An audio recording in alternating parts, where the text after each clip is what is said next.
Good morning. My name is Chris Thorne, and welcome back to this next edition of Making Work Work, the interview series where I'm talking to guest experts about how people can be happier at work so that businesses can grow and thrive. And I'm so thrilled today because we're talking about a really timely topic in this time of COVID, which is career change, because a lot of people might be finding themselves in a situation right now where they've been forced into making some sudden decisions about their career change due to redundancy or sort of kind of forced upon them really, or maybe you've just taken some time out to reflect during COVID and thought, is this really where I want to go? Am I really doing what I want to be doing? And really thinking about your next steps. Well, my guest today, Liz-Sebag Montefiore from 1080, is an expert and the perfect person to guide you through this process. So Liz has over 14 years in the HR world as both a career coach and sales director and co-founder of 1080. Now, 1080 is a market leader in the executive and career coaching field. And I'm very pleased to say that I'm also an associate of 1080, and they are a fantastic group of people. Highly recommend you check them out. Liz has coached a variety of people across several industries, and she is a keen networker. She really understands the power of making great connections. So we're going to talk to you today about what sort of things you should be thinking about when you're making a career change and how you can leverage the power of your network. Liz, welcome. Thanks, Chris. Thank you.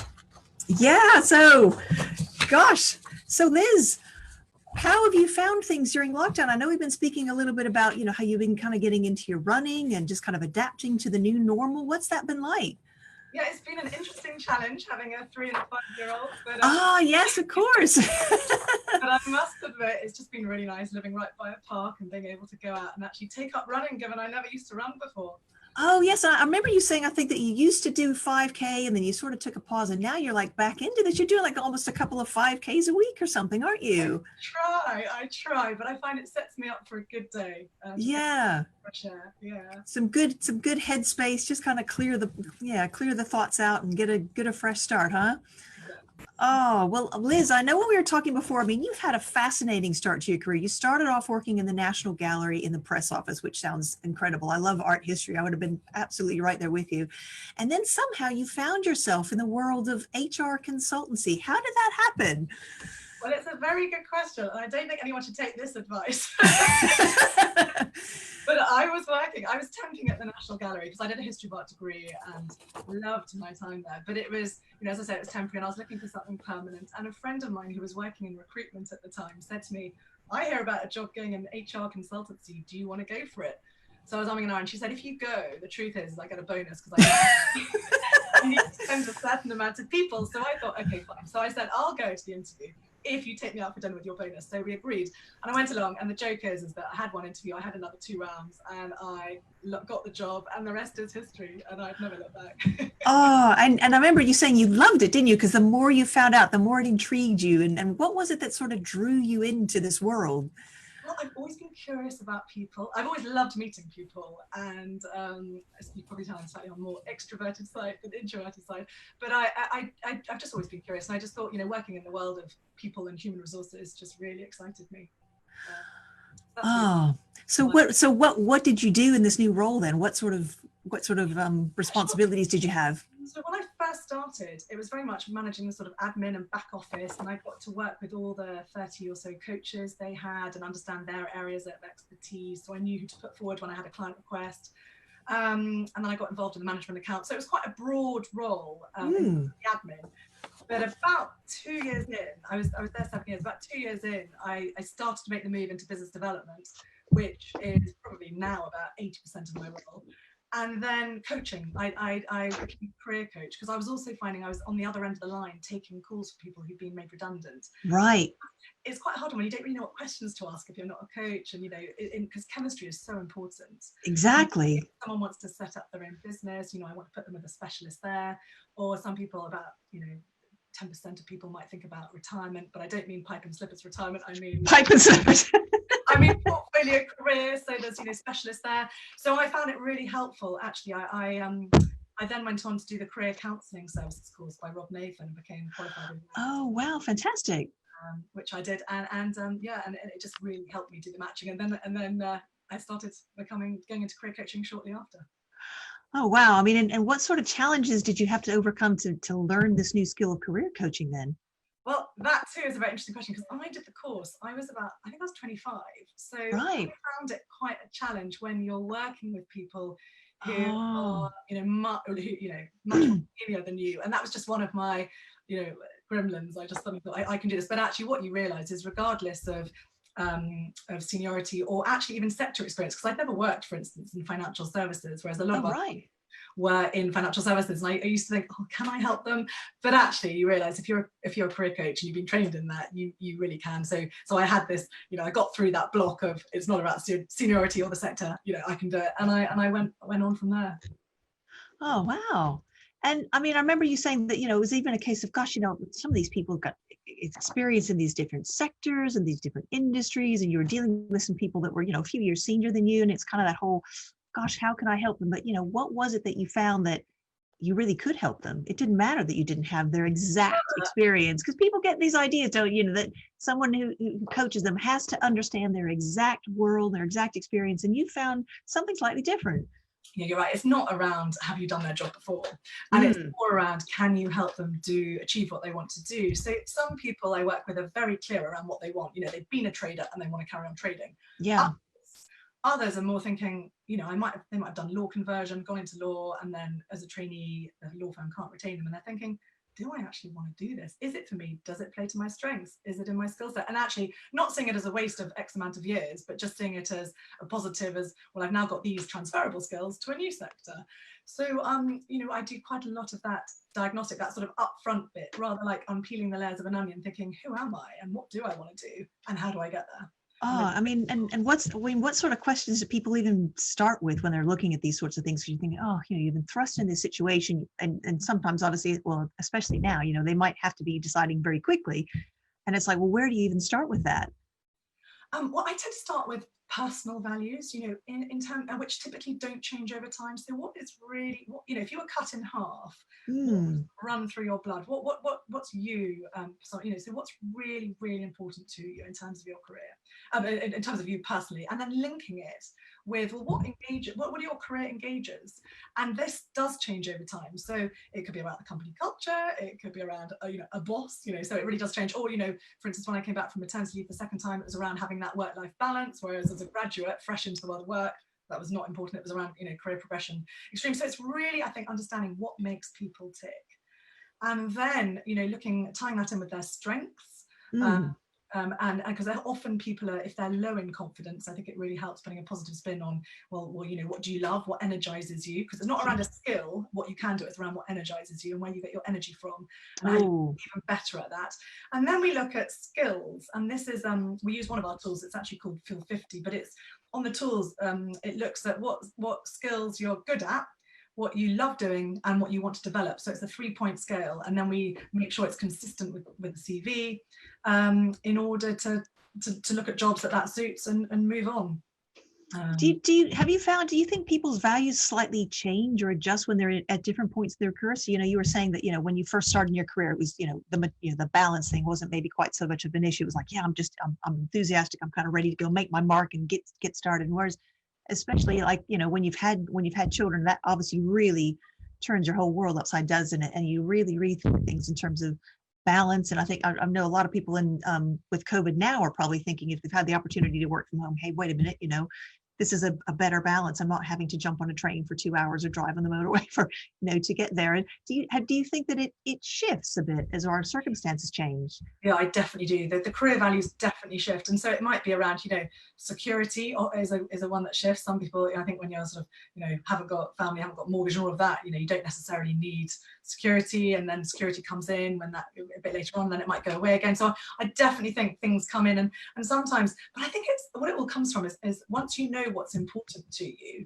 and you're in a job, having that conversation with your manager. Because, for instance, I was working with someone recently who said recognition, for instance, and I don't mean reward as in the money, but more around the thank you, like just the recognition, the tap on the back was really important to them. But they said they didn't have that from their manager. So I asked the question, well, do they know that that's important? And it's like really simple things that if you don't have that conversation, how is your manager supposed to know? So I think when you know what's important to you, having these regular sort of check-ins, are really important and is key. And if you're looking for a job, it's just being aware of, well, if this is important to you, make sure when you apply for jobs that, and when you start going for interviews, you can sort of sense that you might get this sort of relationship from your manager. Yeah, and there's certain, they seem like very obvious questions, but until someone actually points that out to you, you wouldn't necessarily think to ask it, or especially, you know, they might not even have the confidence to ask that question because they might be afraid that, you know, that's kind of like a no-go zone or something. I know, and you're right, and it's how you approach it. But I suppose when in companies where you have the regular, you know, the monthly conversation or weekly check-in just with the manager, I think that's when you can approach the conversation. Yeah. So they know. But just really self-reflection. You know, if you are job hunting, I think, you know, values are so important, and what engages you, because it's very hard accepting a job that you're not passionate about, because I think it will come through. You know, you can do it, but it will be exhausting, and eventually you'll have burnout. So I think if you're really aware around what makes you tick and what you love doing, sticking to that. I mean, you're never going to have it all, which is why I think, you know, for instance, in this exercise that we work with clients, it's online. You can have up to 12 career values. Obviously, wow. They're not all going to be at play, and they're not all highly fulfilled. But just then rating, you know, what I tend to say, well, now you've got these 12. Narrow it down. What are your top 3? And then score them, you know, on a scale of 1 to 10. So if you are currently in a job, you know, where do you have that? You know, what is it? Is it? And if it's a 4 to 6, well, then you'd ask the questions: what could you be doing differently to get it into a 7 or 8? What would that look like? Or if you're looking for a job, and you know that's important, just make sure that if contact with people, for instance, is one of them, that you're going to get. And that's obviously a big one, especially with lockdown. A lot of people have not had any contact with people. They're just having a quick look at the page to see if what sort of a response we're getting here. Yeah, so well, one of the things I ran across recently was this concept called, I think a lot of people have heard of this, it's called ikigai. Kind of a fun word. It's a Japanese idea, and it's like the convergence of like your passion, you know, what it is that you love doing, you know, your profession. Sorry, have I got that right? Your profession, as in, you know, what do people, no, I've gotten that, sorry. Your mission, your passion, your profession, and your vocation. So what energizes you? What do you love doing? What are you good at? You know, what would people come to you in terms of getting help with? You know, what can you get paid for? You know, and that there's a factor, because we do obviously all need to get some form of compensation. And then what's your mission? You know, what difference do you want to make in the world? What does the world need from you? And do you think, I mean, how do you think those things kind of come together? Do you think people can have a good balance of those things in their career? Do, but I think everyone has a choice, and I think you've got to be realistic in what you want, because for some people they say, you know, I want a high paid job, because there's a difference between having a high paid job and having a regular and secure income. And I think it's working out, defining what you really need to earn, and the passions come through it. And sometimes you can get a passion in you know, whether it's being a trustee of a gallery, whatever, you know, if it's an art thing. So it doesn't always have to be at work. It could be in your personal life, the way you can get some things if you can't have everything from work. But I just think, you know, we all do have a choice. So it's just weighing out what's most important if you can't have it all, and just prioritizing. But yeah, they're very clearly linked. And you know, in terms of your mission, your vision, your you know, it's very hard for people to sometimes articulate what their mission is. It is. It's just what you've got to think about it, don't you? And I think sometimes it evolves. I don't think you necessarily just get hit with this light bulb moment in terms of what you're passionate. You sort of discover it along the way. Don't you? Suddenly develop a skill in something, and by getting really good at this, suddenly go, hey, I really love doing this thing, and that becomes your passion.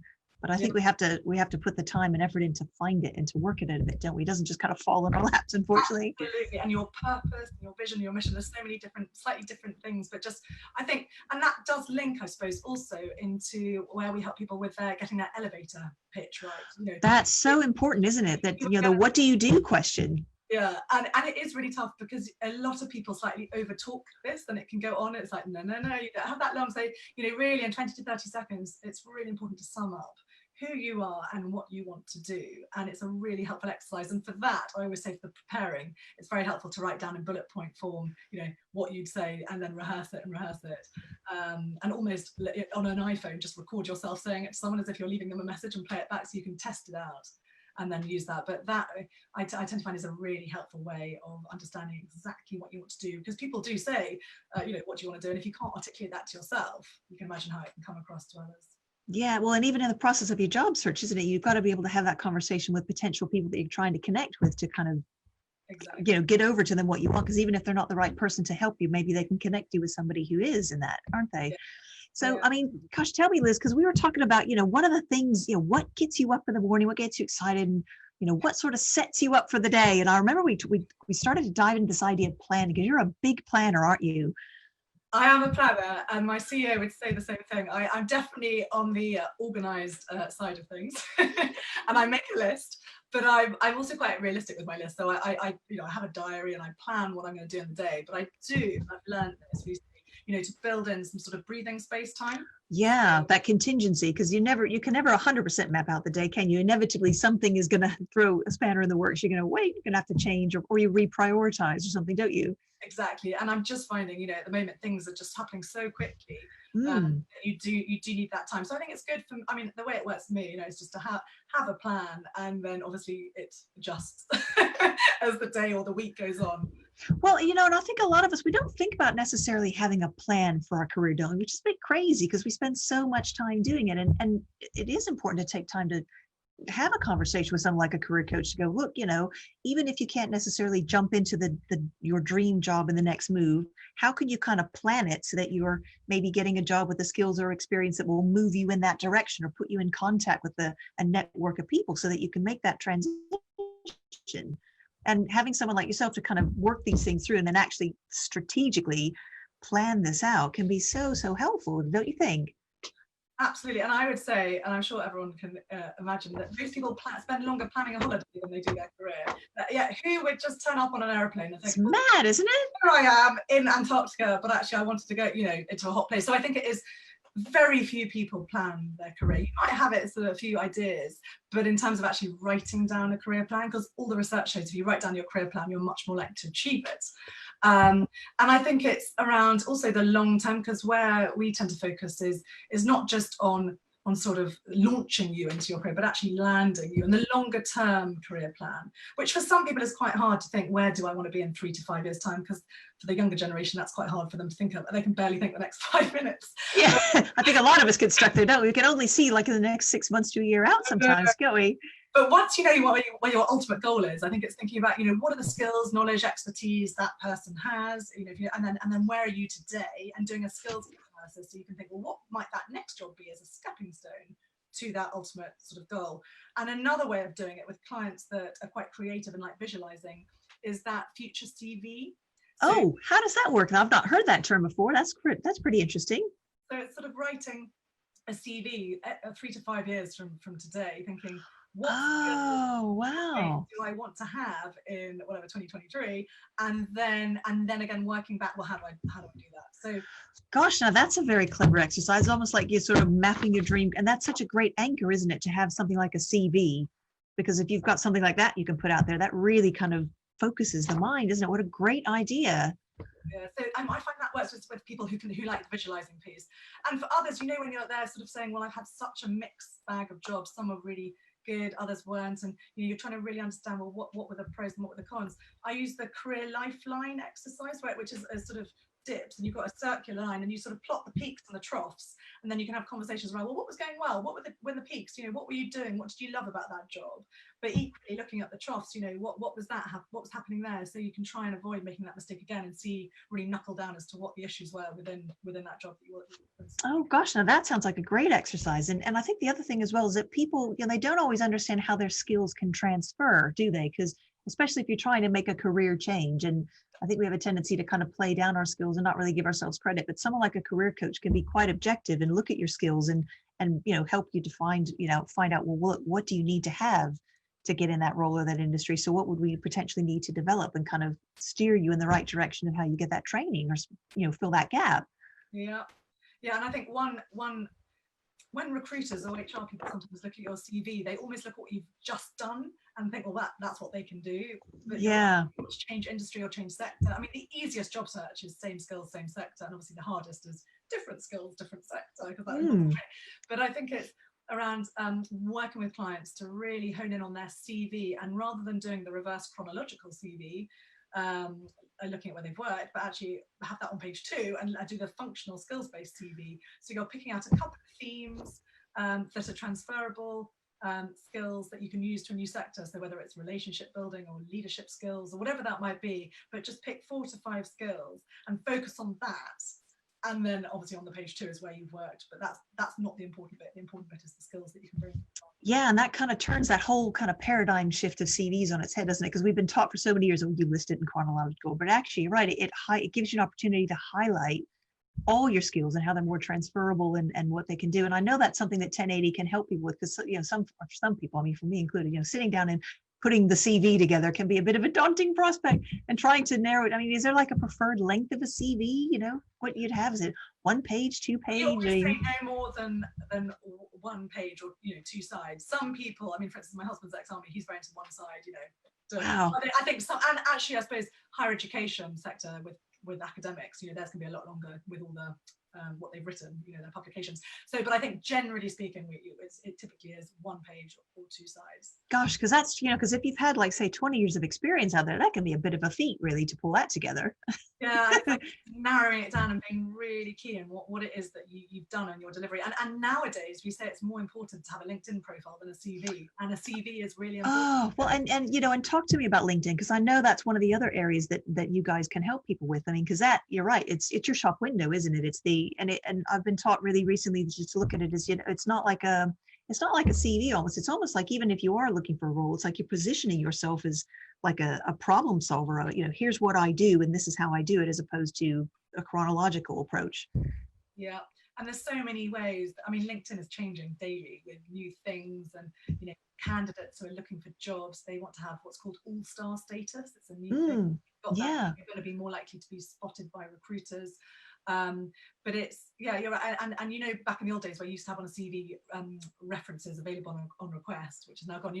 This is where on LinkedIn you can actually ask your previous bosses or peers or suppliers or whatever it might be for written recommendations. That really stands you out. And the endorsements as well, where if you can your pick skills, your top 3, and then ask people to rate you on that, so they appear. I think you can have 99 plus. It kind of goes up to, but it's wow. There's so many little tips that you can do on LinkedIn, and a lot of people forget to actually put their contact details on, because oh gosh, well, that seems so obvious, doesn't it? I mean, how could you forget that? But if you're first degree connections, obviously you can see it. But if you're not, if you're a recruiter and you're looking at someone's profile, obviously you can see their name, but if you're not connected, you can't often see. So in that summary, I always say at the bottom, people always should put something like, if you'd like to contact me, please get in touch on. So, little basic things, but LinkedIn is really key. And another thing I was going to mention is how you download your LinkedIn. Yes, tell us about that, because that's a great tool, isn't it? It's a really helpful tool, and it really helps, I think, when it comes to the strategic networking piece. We've all got different networks, and I think it's not around the number, it's around the quality of the network. Yeah.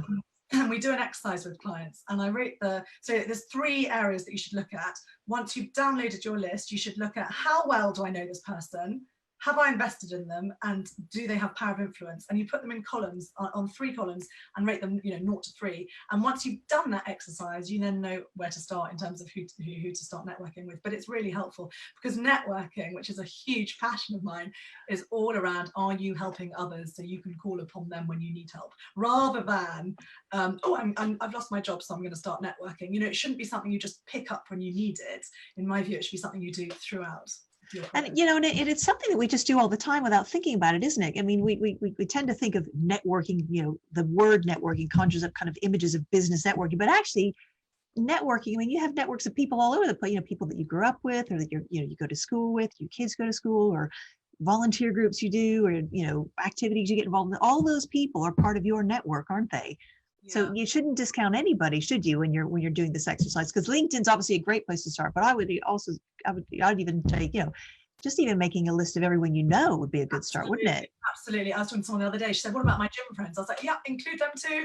It could be anyone depending on what you want to do. But I think it's around, the more people, like how a finance director would see it, about being in credit. If you've helped someone, they are much more likely to help you. And I think, and it doesn't have to be as you say, in the working environment, doing a favor. It could be someone's just moved to where you live and they want a local dentist or doctor recommendation, so you've helped them. If you ask them a question, they're much more likely to help you.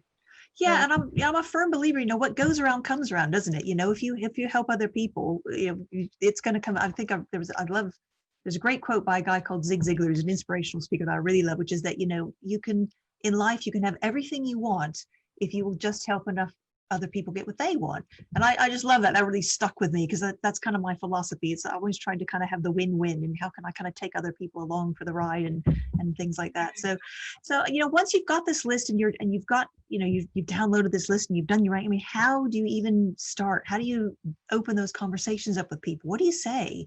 Yeah, because what you're not doing is asking for a job, obviously. So. Right. So what do you do instead?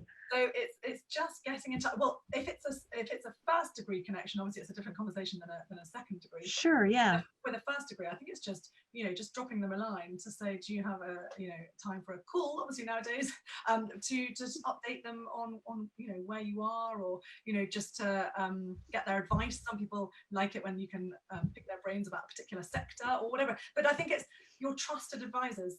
It's grouping them into who can be your eyes and ears to help you when it comes to finding a job, because obviously you're not going to share it with everyone, but I think it's just being really key as to who can help you, because the more people that know what you want to do, the more likely you are, and the speed in which you're going to get it. Yeah, and I always find it's always amazing to me how I meet people, and it's like you never know who knows somebody famous, or someone that turns out to be a good connection for somebody else, and you go, how on earth do these people know these people? I think I read somewhere that the average person knows roughly around a minimum of sort of 200 odd people, maybe not all on a first name basis, but that they've met or they have heard of or things like that. So you just never know who's connected to who, do you? And if you keep going with those connections, then eventually you're going to find you get in front of the connection that's like the absolute perfect person you want to talk to. You never know. And the other thing is, don't be afraid to ask. I think a lot of people. Oh yeah. Ask ask what then? For a favor, or can you introduce me to? Because even if you've met someone, so you've just had a coffee with them, and and then you know on your list that you want to work for a particular company, and this person knows someone at that company. If you don't ask, you don't get. And I think it's sometimes having the confidence just to go for it, because you never know. Yeah. So I mean, because I know this kind of forms part of the sort of non-traditional approach to job searching, isn't it? Because this is like what we used to call the hidden job market. So people are used to this idea that you go online, you look at job boards, you send off CVs and cover letters, and then you wait and you hope, and then I mean, who knows what, it all kind of goes into a black hole. But the best way really is to connect with people and talk to people and find out what's going on in different industries or companies, or going to events. And I mean, how do people kind of tap into that side of things? I think because 80% of jobs come through a networking connection. Wow, that's huge. It's a huge amount, and that's why we're always saying, even these connections that you're making once you've downloaded your list, it might not be obviously for this next one, but it's more around the longer term building that, because it takes a while to build those relationships. Yeah. And then the other two ways of finding a job, apart from the networking, that's the most proactive way. The two reactive ways, I suppose, the more applying for jobs online, but that's obviously going to have quite a lot of competition, and joining recruitment agents. But with them, there are some really good ones out there, and you can start building relationships. And almost when they leave an agency, you just follow them in the next if they're particularly good, and feedback to you around things. So I think people get quite attached to individuals, recruitment agents. But definitely the best, we always say to people, spend time on that networking piece and segmenting your network for people who can strategically help you get to where, basically it's all around identifying the point of purchase, i.e. the person that's going to hire you. Right. Gosh, I mean, how do people start to kind of research companies or jobs, or kind of figure out, what else they could get into? Well, that's a good question. I suppose it comes back to, once they know what they want to do. Yeah, you get some ideas. You think, oh, I think I might want to do X, but you don't really know, do you? People want to work. I was working with someone last week who said they're based in Essex, and she said, I really want to work locally. So in financial services. So I asked our researcher to pull a list of companies that were a certain size, employee size or turnover. There's various sites out there that you could do that. And then within financial services, within a particular postcode search, but obviously, with a radius. And then so that was a good starting point with companies to prospect. And then through LinkedIn, she could see who she knew, either as a first degree or a second degree connection. That's when you ask for help. But that's a really good, effective, sort of good place to start. And we try and say just be realistic in the day, because you can't just say. I remember you saying this as well. You can't job search like 8 hours a day. You've got to sort of break this up. I mean, what would be like an ideal job search day, you think, if you were doing this, Liz? Well, that's a really tricky question, because everyone is so different. But I think it's about building in time to do other things as well. But yeah. then people often say, that the morning is the best time for them because they're more awake. So, spending, whether you're doing a bit of exercise first thing or not, as the case may be. Just even getting out of bed and having a quiet moment with a coffee is a good start for some people. But then to really spend until a good couple of hours in the morning, and then taking a bit of time off to reflect, because otherwise if you're writing cover letter after cover letter after cover letter, it's not going to be the best way to spend your time. No. And it's not around saying, I sent 50 off this week. It's far better to send 5 and they're really good. But that are really good and they're to the right people. And I just used, for me personally, everyone's different, but I just used to find when I was making my own career changes that, actually talking to other people about, what you wanted to do or where they, how they got to where they were going. It just like opens up a whole world for you, doesn't it? Because you get a completely different perspective, and you might be thinking that, I don't know if I want to go into this. And then you start talking to someone, you realize that, actually, I've got the perfect skill set to go into this area. Or maybe you think, I really want to do this, but then after the conversation, think, actually, no, that's not going to be the way I want to go. So you can just get it can just change everything, can it, these conversations? I think the best way is by talking to people. But also, if you've never done it, I was working with someone who was ex-army, and he'd been there 7 years, and obviously got all this leadership experience, but the civilian world of work, never done before. So, the starting point was, well, what are your friends doing who've left? And it was 3 streams. So, he explored all those 3, came back 6 months later and said, don't like any of them, which was great because they knew, but it narrowed it down, didn't it? Narrowed it down. And then it's, well, what do you like doing? And this is, and then anyway, and it turns out, went into property, absolutely loves it, heading off the functions that plays the leadership skills. But it's really interesting. But I think it's good. I think a lot of people think, what a waste of time because I explored it for 6 months and it didn't work. But it's not really. But nothing is ever wasted, is it? No, exactly. Oh gosh. Well, so tell me about some of the people that you've worked with. We were speaking about a couple of these people yesterday, weren't we, in terms of just some of the successes you've had. And I think it would kind of help people to sort of understand a little bit, the journey that people kind of go on when they do career coaching. Yeah, and I suppose they really, obviously, because everyone is so different. So for some people, it's around, a lot of confidence building at the start because it's really hit them and it's not an easy time at the moment. It's not easy to bounce back from. It's almost like a grieving process, isn't it, when you get hit with something like this, isn't it? And it's just like the Kubler-Ross curve that looks at loss, anger, denial, until you get through to the acceptance phase, it's really hard. And you need to get through that before you start going for interviews, obviously. So there can be quite a lot of confidence building up at the start. And then what we spoke about a little bit earlier around looking at your values and your strengths and your talents, around that self-awareness piece. Others do know what they want to do, but for those that don't, we spend a bit of time doing that. And then it's a bit more of the targeting companies, looking at, well, what do you want? If you know what you want to do, what sort of companies might have the propensity to hire your skill set? And often that's through using that LinkedIn.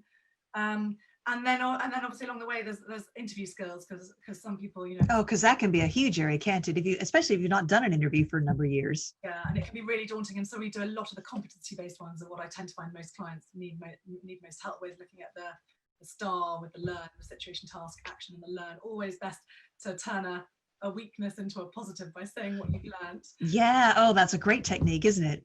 Which is really, I think it's a good one. And then and just also when we say, those open-ended questions that people sometimes ask, like, tell me about yourself, or like the dreaded where do I go with that question? Yeah, I know, and where do I start with it? Yeah, exactly. From uni or where? So I think it's really important to those sorts of questions to prepare in advance and actually write in bullet point style how you respond, almost like a story but in bullet point style. So then when you get asked it, you're really succinct and to the point, and then you can throw it back at them and say, is there anything you'd like me to expand upon? So you can throw it back to them. So if there's a particular sentence you said that's of interest, you can then expand on it rather than waffling, which is what I was trying to get to. Which is waffling's not the ideal way to come across in an interview, is it? Yeah, but I've heard it before with a lot of people who waffle. They don't realise how quickly the time's going and actually how long they've spoken to you. But yeah, it's about short, succinct. Oh, but tell me, because I remember we were speaking about a particular lady, then she was Spanish. She spoke Spanish, didn't she? And she wanted to get into a different role in HR. Yeah. And that was such a great story. Would you mind telling that? Yeah, I was working with someone who was, so she was in a job, but she was working for, it was a very small company, 30 people, in her dream and she was Spanish. Her dream was to A, use her Spanish, but B, work for a much larger organization. She was turned down by a number of organizations because all they could see on her CV was small company. Oh gosh, yeah. And so that's why there's a lot of resilience building at the start, bringing her up, because she could absolutely do it. And I worked with her on a number of things, almost believing, because if you think you can't do it, the chances are you can't, or it will come across that way. So it's really positive mindset, thinking I can do it, and being the best she could be. So we worked on everything from CV and all of that. And she applied for jobs, and she was in financial services. And to cut a long story short, I think it was over 6 months, she landed a job again in financial services, but for a much larger organization, and she was looking after Spain and France, so she got to use her Spanish. So fantastic. What an amazing success. Good story. And she was just so happy, because I think it's pretty hard, this world where people, when recruiters don't have, or HR directors, they just don't take a look at the bigger picture, thinking, yeah, they've worked in a small company, but they can absolutely use these skills, transfer them to a bigger organization. Anyway, it was a really lovely story, because she was quite low when she came to me. Oh gosh. And then I'm trying to remember, because there was another story we spoke about, wasn't there? Well, this was a completely different one with someone I'm mentoring, actually, who wanted to be an HR director by the age of 30. Right. Oh, that's right. Yes, that's right. They wanted to be an HR director by the age of 30, which would some people consider that ambitious, or? I've been mentoring her for 6 years, and anyway, I spoke to her about a month ago, and when she was 28, and she told me the news that she has been promoted aged 2 weeks before her 29th birthday to HR director. Amazing.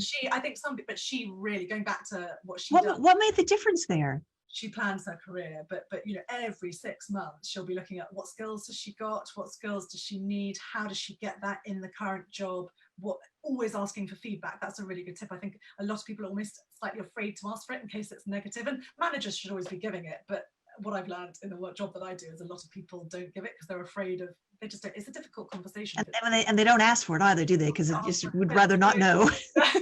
Best if it's just not talked about. But I think she was so proactive and regularly asking for feedbacks, and she had weekly catch-ups with her manager. I just think she was so hungry for it. And it's such a lovely story, because she really got it. She was at one company where she got to as senior as she could possibly be. There was one more person, but she was not going to get that role there. So the only way was to move on. And I think it's just proactively managing it, because for a lot of people, it's quite a big thing, thinking, is it worth moving on? I'm quite comfortable where I am. I hear that quite a lot. Oh, do I go for the safe option, or do I take a chance and actually, out of her comfort zone to go for it? Different industry, bigger promotion. And anyway, so really wonderful news. She got the job a month ago.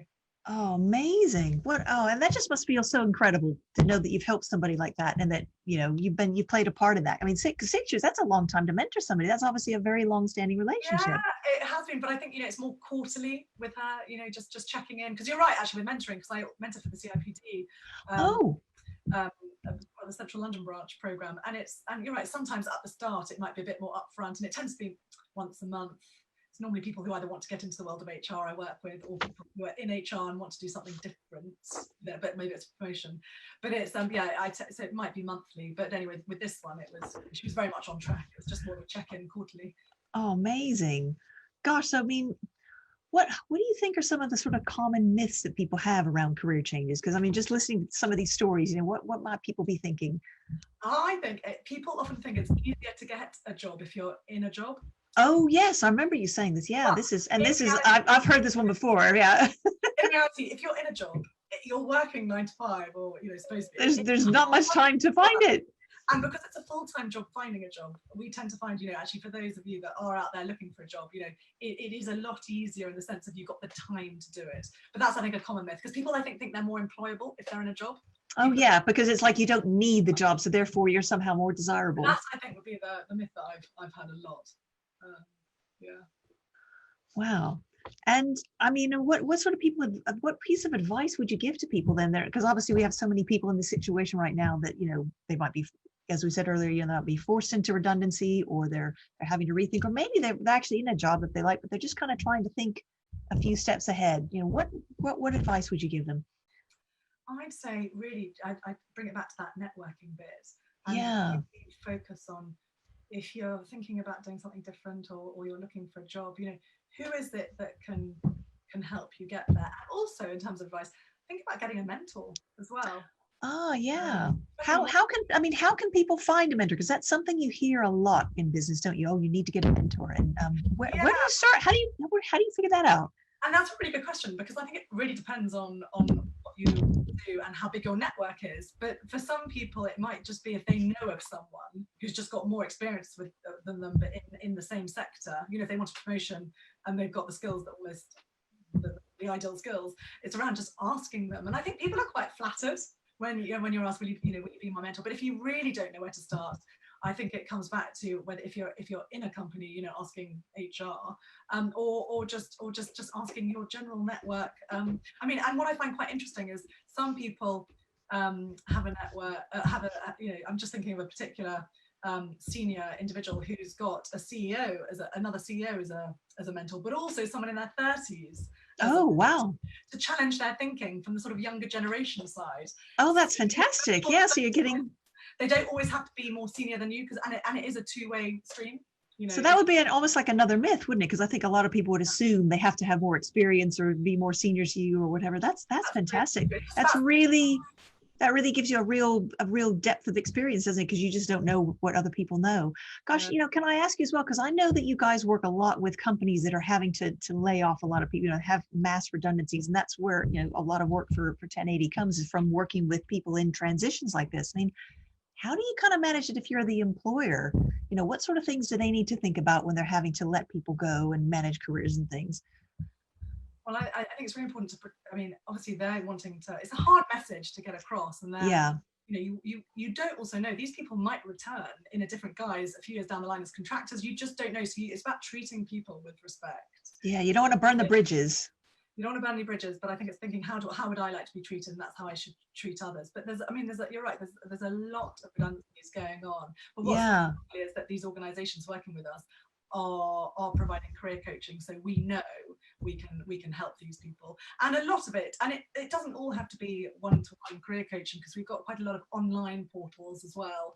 Oh yeah, tell us about some of those. Yeah. Search in their own time, because again, people have different ways of learning and different styles of learning, and wanting to, you know, people take different things. So, you know, for instance, on this one portal, it's quite practical, and there's various modules that people can do on, you know, for instance, from even building a CV from scratch. Which is that the Fuel 50 one? I think that's the online portal. That's the portal.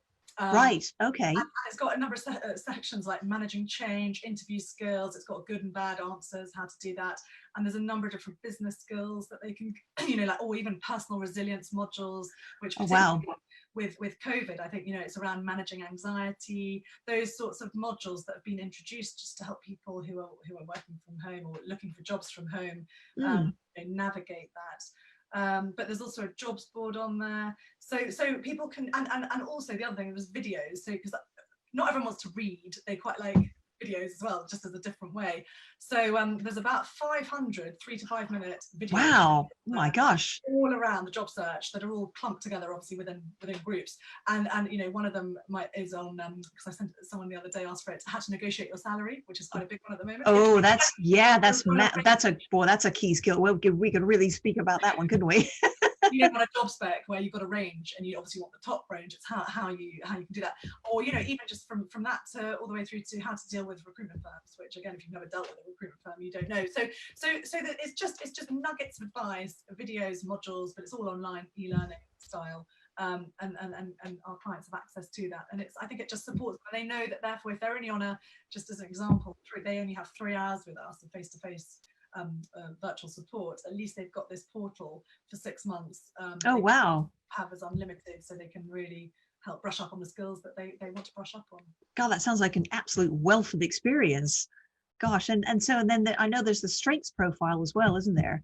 And then we use strengths profile typically with people who are feeling quite low, and you know, that low confidence bit, because it looks at, you know, what are your strengths, what are your unrealized strengths, which is an interesting one. Ah, yes, that I remember thinking that when I got my own profile. I was like, oh, it was quite enlightening, really, wasn't it? Yeah, and then what are your learned behaviors, and then also what are your weaknesses. So obviously, you know, most people tend to immediately focus on their weaknesses. Yeah. which we tend to say, you know, obviously being aware of the weakness, but actually focus on your strengths, because if that energizes you, look at how you can do more of that whilst being aware of a strength in overdrive as a potential weakness. But don't focus on stretching your weaknesses, because the chances are there's always going to be someone better than you. And we tend to play to our strengths anyway, don't we? You're always going to have a greater chance of success building on that, aren't you? Of course, you want to improve the weaknesses if you can, especially if they're, you know, if they're really going to get in your way. But yeah, you're always going to build from a position of strength. Yeah, and I think the only time you really have to focus on the weaknesses, particularly, is when you want to set up your own business. So, for instance, say, you know, budgeting, if that's a weakness and it's only you might have to get better at it in order to succeed. But seeing as the strength as seeing the overall success of your business. So there might be some things you need to slightly trade off, unless you can delegate, if that's a good strength.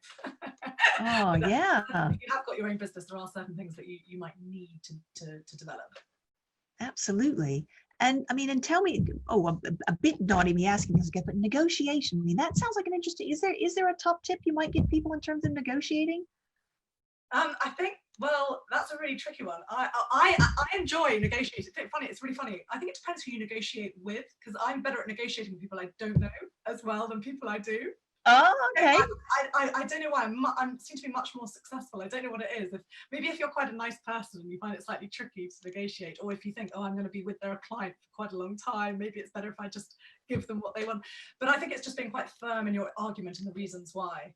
And don't be afraid. You know, if you genuinely believe you don't want X, then you can walk away. You know, if you really feel that what you've said is your final point.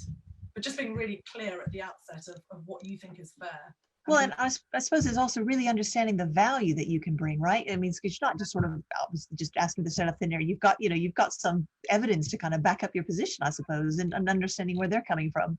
Yeah, and very much right. You're right, and exactly the value you can bring and why it's around pricing. If it's priced at that rather than that. Yeah. No. I guess that's where it comes in. You got to do your homework a bit, don't you? You've got to understand what those market rates are. Yeah. Absolutely. Okay. Fantastic. Well, listen, I mean, can I just ask you, what sort of things is 1080 working on at the moment? Because I know you've been releasing a whole lot of webinars and all sorts of great stuff out there. What are you guys up to? Well, I suppose at the start of COVID, early March, we were launching a number of webinars, as you say, around managing remote teams, managing conflict within teams, but then also personal resilience, mindfulness, those sorts of dealing with anxiety, coping with change style workshops. Oh, yeah. And obviously our offering went completely from face-to-face to just virtual. And it was actually... That's a huge pivot, isn't it? And I know that's kind of turned things on its head, hasn't it?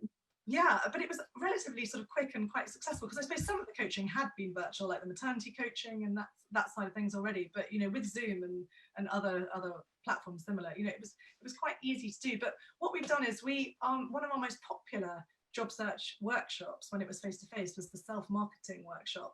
And we used to have a 3-hour, it was, you know, we looked at CVs, interview skills and job search, like applying for jobs, etc.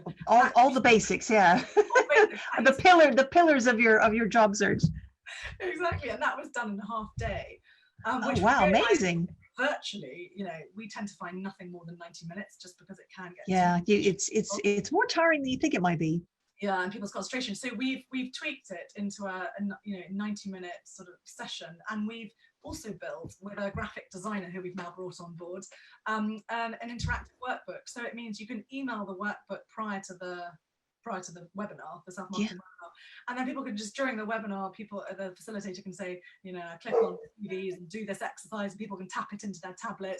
So you don't have to print it all out, and it's just a more modern way of doing it. So we're really pleased with that, and we're going through all of our old workshops as well and making them interactive with the interactive workbooks. Oh, amazing! And have you pivoted and had to put some of those online as well? Yes, we have. Yeah. So it's slightly sort of early days, work in progress, but it's been a really fun journey, and it's just thinking more creatively. You know, I think you've just got to be in these times flexible and agile. Yeah, well, and I think that certainly sums up 1080, doesn't it? And I think one of the great things I always liked was that, you know, the fact that you guys have these you have your offices out of these stations. So like if you're commuting into London, it's so easy to meet somebody at, you know, Waterloo or King's Cross or what have you. Just, you know, pop there, you know, pop along and have a face-to-face in this fantastic office space. Yeah, that's been really useful. We work with the office group, TOG, and they've done a deal with Network Rail. So in every mainline station, they've got an office. And clients just find it really helpful if they've just come in. Well, obviously not at the moment, but if they've just got into, as you say, King's Cross, we can just book a room. And we give clients access to all the business lounges if they, if they're job searching. So it's helpful if they want to work. Oh gosh, and what a great benefit that is.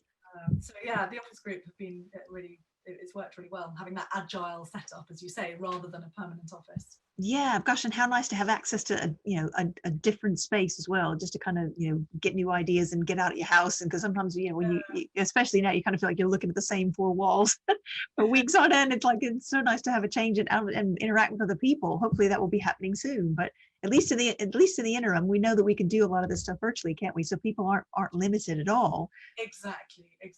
But it's just interesting. We're just sort of being led by them. As one client of mine said, half an hour is all really she can do on Zoom because she's just so over Zoomed.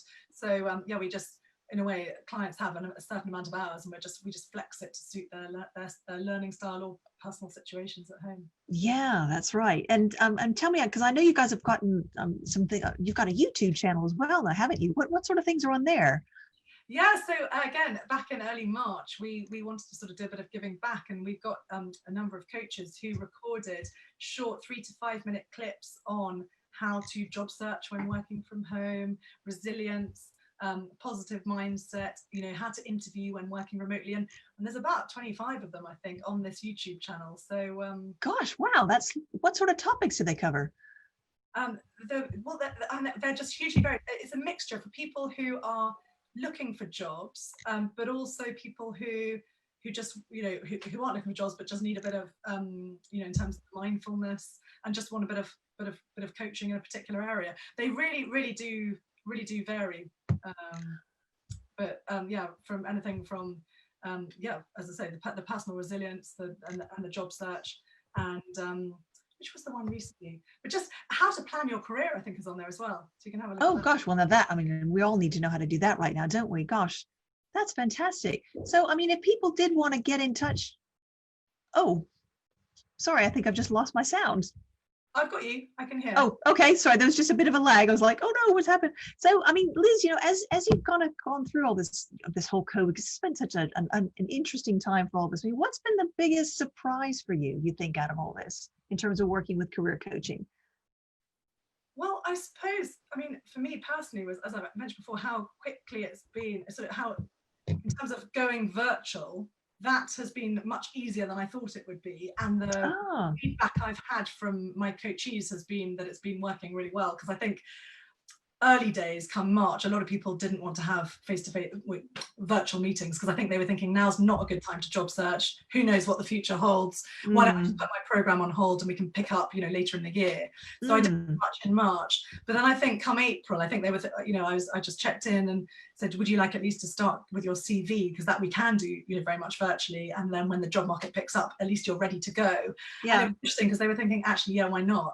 And then we realized actually how they quite liked the Zoom did work for them. I think it was just a bit of a barrier of is this. It's just getting comfortable with it, isn't it? Yeah. But actually, how we've had some really good success stories through clients who actually our team have never even met face to face. Wow. Jobs during COVID. So I think it's just been, that has been a big success, just because we didn't really realize it would be like that. I suppose you don't know, do you, until you do it. Yeah, you don't know I guess you just don't know what you're trying. If you were ever to do anything besides a career coach, what other profession do you think you might attempt? I'm sorry, because this was such a great answer. We spoke to this the other day, so I had to ask again. I love my puns, as all my family and close friends know, and I would love to work for The Sun or a similar newspaper like that, to write come up with the titles for the stories of some ridiculous puns. It's just always been a dream for me. So if anybody out there knows anybody in The Sun they can connect Liz to, or someone she can have a conversation with. See, Liz, you never know where this might go. That's very true. I've just always been I just always wanted to come up with those puns, because they are so bad. I'm sure I can do them. It'd be really good fun, though, isn't it? Again, you have such a good talent for play on words and that sort of thing. It'd be right up your street, I think, wouldn't it? It'd be amazing. Yeah. Oh, fantastic. And just kind of thinking beyond COVID, what's kind of the thing you're looking forward to, coming out of COVID? What would be the first thing you'll do when, we're sort of back able to see people a bit more? Well, I really love entertaining. And Mm. so I'm really looking forward, because obviously I've seen a few people sort of in the garden for barbecues as things have started to open. Oh, that sounds, But oh I'm no. really looking forward to sort of having parties back at And ours. just having people around, as in not 5 feet away. Well, yeah. I mean, actually, last night I actually went out for dinner for the first time in a restaurant. Oh, And all wow. with their visors on. But yeah, it was we sat actually out, it was outside and heated, so it's quite nice. But it was just for me the first time I've eaten out for dinner since March, so it was just quite an experience. Oh gosh, that must have been so weird. I haven't been out yet anywhere. I've seen some pictures where they got like the visors or the shields between the diners. And gosh, I mean, how on earth is that going to be? And it was fascinating because the menus you downloaded by a QR code, and then you could scroll on your own phone. So menus, No way. So you're not even touching the menu. That is clever, isn't it? it was very clever. It was very clever. But it was a great night. But I'm just looking forward to having friends back who I haven't seen for a while, who've been shielding. So Yeah, as I think a lot of people have, really, haven't they? Oh gosh.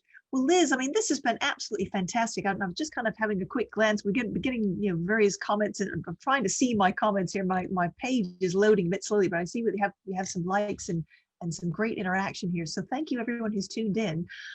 Liz, just if anybody wants to know more about you or 1080, or how do they find you or connect, where do they go?